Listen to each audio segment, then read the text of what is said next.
BlackRock, JP Morgan, and Goldman Sachs. Globalists want your money, and they're willing to use the war in Ukraine to get it. Ukraine-Russia conflict involves BlackRock, the World Bank, and the EU. And essentially how you can see this as a globalist conflict. The way that you've been deceived is staggering and astonishing. And while it's going to make you furious to learn these facts and to see some brilliant reporting in The Telegraph, which is a legacy media newspaper, while it's going to make you furious, it's also going to give you a deeper understanding of why this conflict is so important.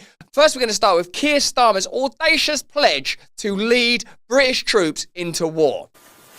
And I'm prepared to consider committing British forces on the ground. Amid the devastating war in Ukraine, British economic aid to the country is focused on promoting pro-private sector reforms and on pressing the government to open up its economy to foreign investors. If the aid was about protecting children and protecting Ukrainian territory, why is the economic aid focused on promoting private sector reforms? Now, at a time when you're deeply cynical and suspicious about the actions of your government, the EU, the World Bank, globalism more broadly, and massive organisations like BlackRock, you would think that the approach to supporting this conflict financially would be, we better make sure that all aid makes its way directly to Ukrainian people. For example, that it looks like we've been lobbying to change the law inside Ukraine so you can sell off a bunch of Ukrainian resources. And in fact, when you see Trump say something like, we will continue to support Ukraine, but only on the basis that they will provide us with minerals, that they will back up these loans or this aid with resources, suddenly you realise the difference between Trump and other politicians is he does publicly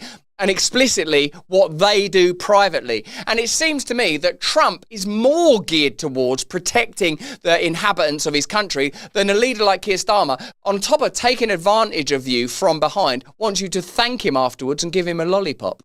Recently published Foreign Office documents on its flagship aid project in Ukraine, which supports privatisation, notes that the war provides opportunities for Ukraine delivering on some hugely important reforms. Do you want to hear people talking about opportunity when you're paying £12 billion worth of additional taxes in order to support this conflict? The government in Kiev has in recent months been responding positively to these calls. Last month, President Volodymyr Zelensky signed a new law expanding the privatisation of state-owned banks in this country. While this war's been going on, they've been changing a bunch of laws in order to make it easier for foreign investors and outside organisations to buy Ukrainian state-owned stuff, minerals, mines, things like that. Why would that be happening at a time like this, when what we're supposed to be doing, I thought, was Putin's evil. Putin's an evil external aggressor. All we're trying to do is oppose Putin. But here we are. Looks like there's a lot of opportunities. In fact, they're admitting there are